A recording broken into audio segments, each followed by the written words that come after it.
Yeah, the move. Whatever hand you hit, you move to that side. Left hook, boom! You gotta think of throwing punches. Your job is to throw punches. With sheep, it will become a sheep.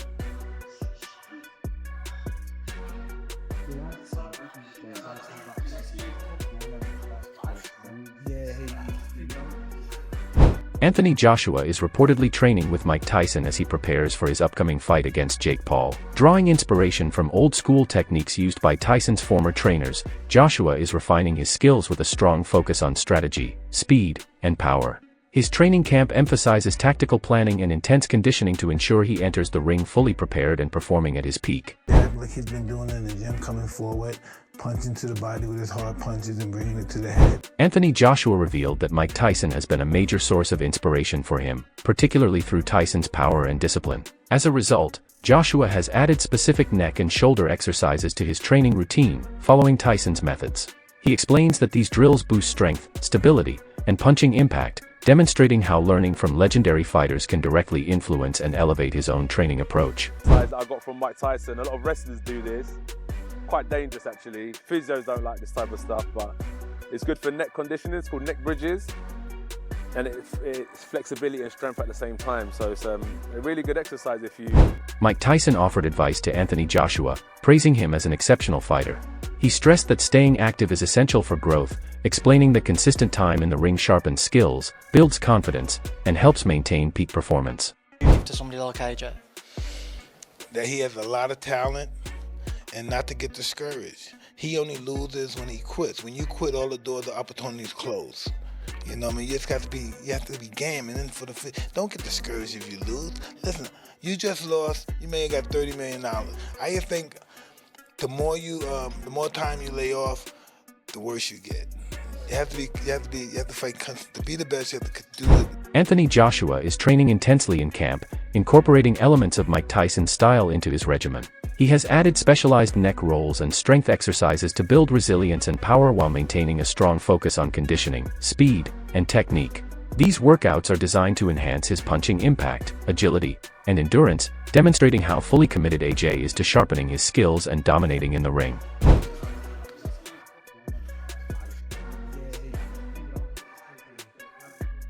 Oh, my physio is looking at me like, what the fuck? I can see you looking at me like, fuck, please don't fuck me. Hey, if it goes, at least you're here anyway.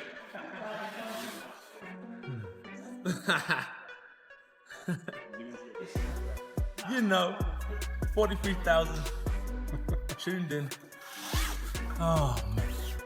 I know I started this shit. No, just trying to set up the physical table for the flat tank. Anything. Get back up. Amazing, bro. Eat.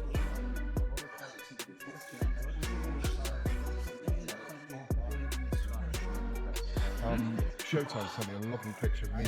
Eddie Hearn has made it clear that he believes Anthony Joshua would defeat Jake Paul if the fight were to take place. He acknowledges that while Jake Paul isn't viewed as a top-level boxer or a major name in traditional boxing, people shouldn't assume Joshua's victory would come without effort.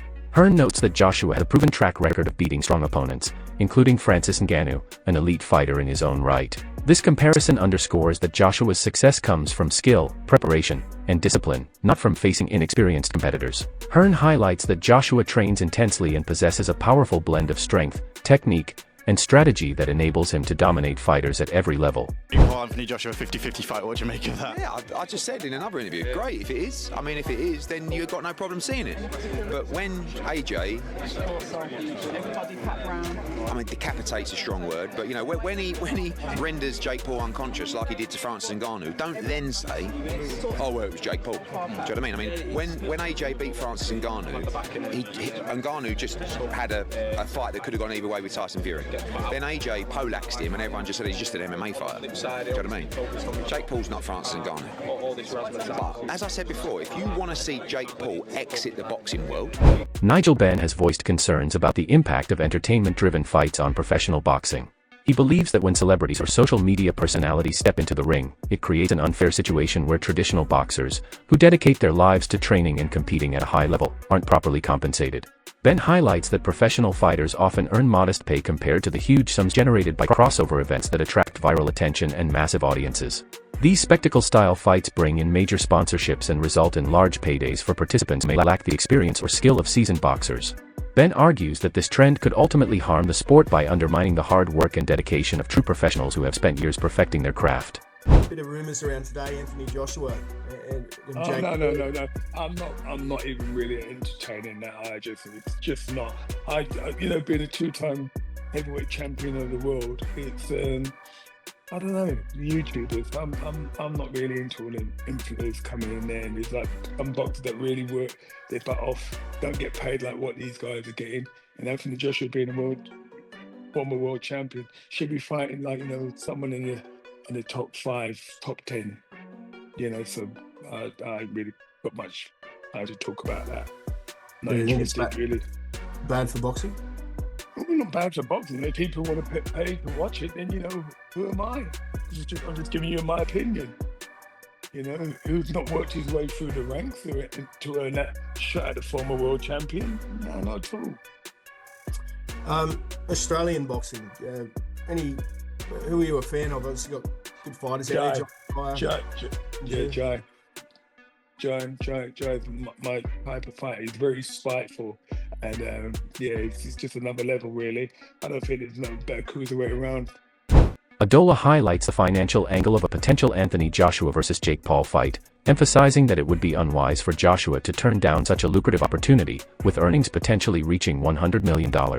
From Oladipo's perspective, the challenge Jake Paul presents is minimal compared to the enormous reward, making the matchup a low-risk, high-reward scenario. He notes that such financial windfalls are rare in boxing, even for top champions, so capitalizing on it would be a smart career move. Oladipo argues that Joshua is in a position to secure significant financial gain while facing a relatively manageable level of risk due to Paul's limited experience as a professional boxer. Knocks on your door and says, "Do you want to fight Jake Paul for $100 million?" You're like, you'd be stupid to say no. No, I don't want that $100 million for what would be and will be and should be easy work for AJ. Why are you going to turn down $100 million? AJ should and could, more should, knock out Jake Paul in a round. Like if Jake Paul was over here fighting under our British Boxing Board of Control, I don't think he'd be a Southern Area Cruiserweight champion. AJ is a former unified heavyweight champion of the world that I still believe is a top 10 heavyweight in the world. Like AJ should be able to destroy him. AJ is going to be 60 pounds or so bigger than him. AJ hits like a truck. AJ is a better boxer.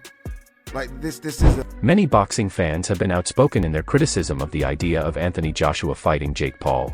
They argue that the matchup is a major insult to professional boxing, pairing a seasoned heavyweight champion with a social media personality who lacks real experience in the traditional boxing world. Fans also worry that Joshua taking this fight could prevent a much more meaningful matchup with Tyson Fury, a legitimate and highly challenging opponent. To these critics, the bout seems driven more by financial gain than by competitive or historical value. Social media and forums are filled with frustration over what many view as a blatant mismatch, with some fans even questioning whether Joshua's legacy could be damaged by participating in such an event. Anthony Joshua gets in the ring with YouTuber Jake Paul, and that's what he is, YouTuber Jake Paul. Would you watch it? Simon, before we take some calls, with this seemingly in the pipeline, can we safely say goodbye to Anthony Joshua versus Tyson Fury? Well, I think it's done anyway, judging by the mood music that seems to be coming out from various camps. If you listen to Tyson Fury, he seems to be, despite the fact we've danced this dance before and walked this walk before, he seems to be talking in a very different way. There's no hyperbole. I'm done. This is a younger man's game. I've done my bit. I'm at peace with where I am in life. I don't need boxing anymore. But not in the flash for cash way that Tyson often does it. In a more earnest way is my understanding of his sort of thought processes. So with that in mind, it almost feels that that's off the table anyway. Who knows? The draw of the enormous amounts of money that this one fight can generate. This is the one fight that can really get everybody paid. I mean, the two protagonists. Whatever Usyk takes, tragically for him, he wouldn't even get anywhere near as much money as potentially being offered for the Fury-Joshua fight. What would earn AJ more of a pay packet? Fighting Fury or fighting Jake Paul? Well, I would think tragically fighting Jake Paul. God. What is that? Because the revenues, because it's a Gen Z TikTok generation that wants to watch sport in a certain way. Yeah. And that's nothing critical of them. It's just the way that it is. And that's the circumstances of social media and the platforms that people like Jake Paul are able to cross over. It's not a case of people in the mainstream should be dinosaurs. The digital world and those opportunities and those platforms are marvelous places. And you know, you heard me talking about Mark Goldbridge the other day and the commercial deal that he did with the Bundesliga. And we can be sniffy about their level of content, or we can accept that there is a place for everybody. It's interesting that still the digital world and that's... Analysts note that Jake Paul's decision to fight Anthony Joshua represents a major step up in competition compared to his previous opponents. Unlike the older or retired fighters Paul has faced in the past, Joshua is an active, high-level professional with extensive experience against top-tier competition. This shift forces Paul to adjust his training, strategy, and mindset, as he can no longer rely on meeting someone past their prime or lacking in high-level experience. While Paul remains the underdog, analysts believe this matchup provides a more realistic test of his abilities and gives him a chance to show genuine growth and improvement. Even bigger than the Mike Tyson fight. It's hard to say really. Tyson was a big name, but it's going to do numbers regardless, because Joshua is a big name, and then people are going to be tuning in to see Jake Paul get knocked out. Right now, Eddie Hearn talks about Jake Paul taking this Joshua fight. I mean, my estimations of Jake Paul would go through the roof if he signs to fight Anthony Joshua, because I just can't believe in my mind that he would do something like that. I mean, Gervonta was a smart one because of his size. Like, you know, I think actually he would have had a lot of success against Jake Paul, but the size is a problem. But this would just be, you know, like if Jake Paul was to take the fight with AJ, you'd really have to maybe carry his balls in a wheelbarrow on the ring walk, you know, because AJ wouldn't mess around in there, you know. So it would be huge, but nothing to tell you it's close, just a few conversations so far.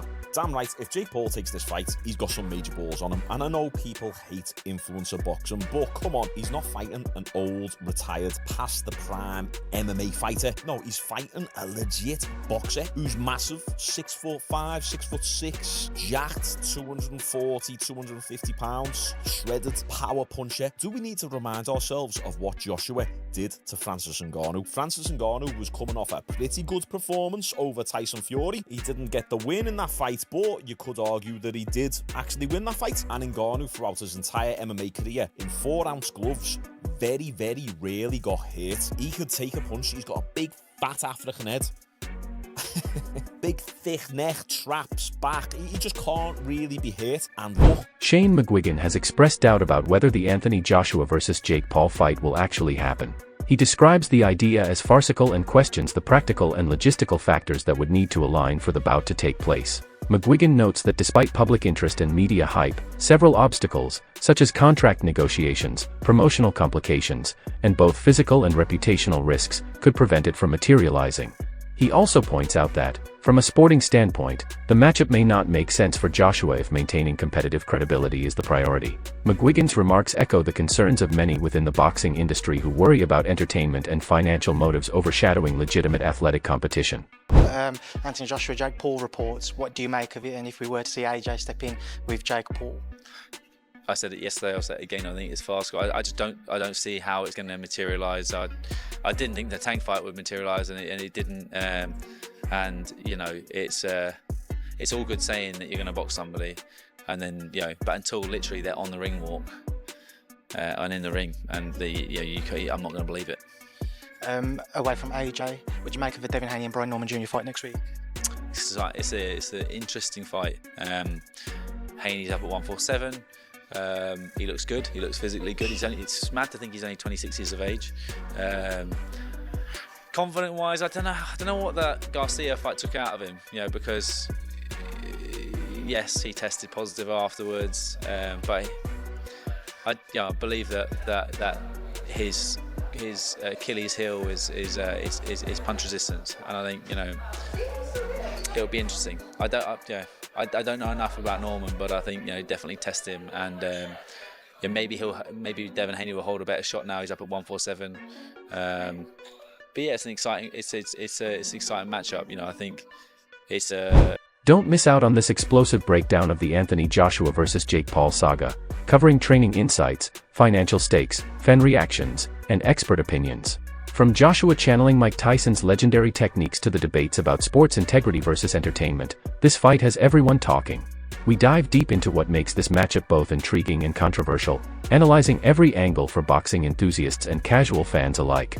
Share your take on this high-stakes showdown, drop your thoughts in the comments below, smash that like button if you enjoyed the video, and make sure to subscribe to the channel for more in-depth fight analysis and insider updates.